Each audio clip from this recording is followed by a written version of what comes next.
Jadi di video kali ini aku bakal share ke kalian gimana cara bikin paper case. Beda kalau misalkan kalian belum tahu paper case, ini aku bakal tunjukin ke kalian contoh paper case yang udah aku bikin. Jadi dia itu kayak kertas biasa kayak gini, cuma nanti dimasukin ke dalam case, terus kalian simpen di HP kalian. Jadi kalian tuh bisa gonta-ganti case tiap hari gitu loh. Menurut aku ide bisnis paper case ini bener-bener worth it banget untuk kalian mau jualan atau buka online shop. Apalagi target pemasaran kalian itu remaja, karena mereka tuh sering banget kan gonta-ganti case gitu. Yang pertama harus disiapin adalah keramik, ini untuk memudahkan nanti saat pengguntingan. Kemudian di sini ada cutter juga. By the way, aku pakai Joico kan enak banget dipegangnya. Di sini aku pakai guntingnya alligator karena emang licin gitu dan nggak terlalu berat. Untuk pulpennya di sini aku pakai Joico yang warna emas gitu, yang warna gold, karena menurut aku ini cocok banget kalau misalkan di paper yang putih ataupun yang hitam gitu. Ini bagian terpentingnya, kertasnya atau papernya. Dan jangan lupa siapin juga case-nya. By the way, di sini aku pakai case-nya itu yang jelly, jadi yang lentur gitu loh, bukan yang keras. Karena harganya lebih murah dan worth it di pasaran. Untuk buat desainnya, pertama buka Microsoft Word. Kemudian di bagian page layout ini kalian bisa atur margin-nya. By the way, di sini aku pakai 0,5 ya guys. Setelah itu kalian bisa tambahin fotonya. By the way, di sini aku udah pakai katalog sendiri, jadi aku tinggal milih-milih aja yang aku mau. Ini kalau misalkan gambarnya udah masuk, dan di sini kalian bisa langsung atur ukurannya itu 8 x 17 cm. Sebenarnya untuk ukuran tiap HP itu beda-beda, tapi karena di sini aku pakai case untuk Samsung A51, dia lebih panjang gitu, jadi aku pakai tingginya itu 17 cm. Kalau misalkan kalian udah terbiasa, kalian pasti biasa juga kok nanti jadi hafal ukuran case-nya itu berapa. By the way, untuk satu lembar ini bisa untuk 3 paper guys. Ini contoh posisinya kayak gini ya. Setelah itu kalian bisa langsung klik Ctrl P. Dan ini menunya, jangan lupa sambungin dulu ke printernya. Dan di bagian printer properties ini, pilih jenis kertas yang premium glossy supaya hasilnya lebih tajam. Setelah itu kalian bisa langsung klik print. Ini proses pencetakannya. By the way, di sini aku pakai tipe Epson L3110.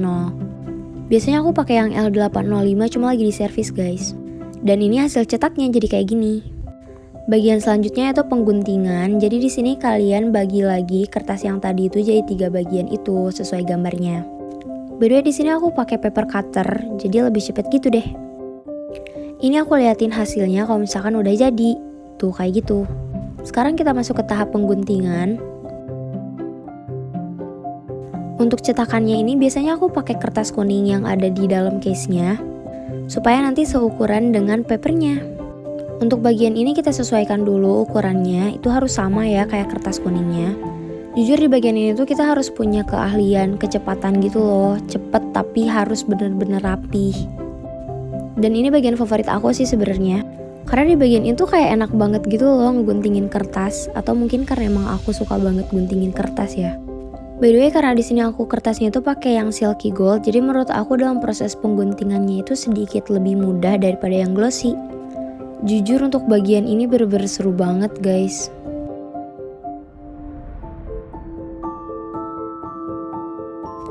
Ini hasilnya kalau misalkan papernya udah selesai digunting dan kita langsung masuk ke tahap penggambaran. Jadi di sini tuh kita ngegambarin bolongan kameranya gitu loh, supaya nanti nggak salah. Dan di bagian ini juga memerlukan konsentrasi yang sangat-sangat. Karena di bagian ini tuh bagian yang sangat-sangat penting untuk nanti kedepannya saat di cutter. Ini tahap paling sulit banget karena di sini kita benar-benar dites banget keterampilan tangan kita, harus rapi, harus sesuai dengan garis. Dan bahkan di sini konsentrasi kita itu benar-benar diperlukan banget gitu loh guys. Kalau misalkan salah cutter aja sampai ke gunting bagian sisi yang lain, itu udah fatal banget sih, harus mulai dari awal lagi. Tapi jujur untuk di bagian ini aku juga belum ahli gitu, jadi aku masih kayak muter-muterin papernya, padahal nggak usah sih sebenarnya. Tapi bagian itu paling seru banget. Ini hasilnya setelah digunting dan bener-bener lucu banget. Setelah itu tinggal kalian pakein deh ke case-nya. Jadi segitu aja video dari aku, semoga bermanfaat untuk teman-teman dan yang mau buka online shop di bisnis paper case ini, semangat! By the way, aku sempat lupa tadi, jadi kertas yang aku pakai itu dari Eprin dan yang aku pakai itu adalah silky gold. Sebenarnya bisa aja kalian pakai yang premium glossy ini. Cuma karena yang silky gold ini di anti air, jadi ini nambah poin plus di aku meskipun rada mahal. By the way, kalau misalkan kalian pengen tapi males bikin, kalian bisa order di aku ya. Aku juga open reseller dan harganya terjangkau. Thank you.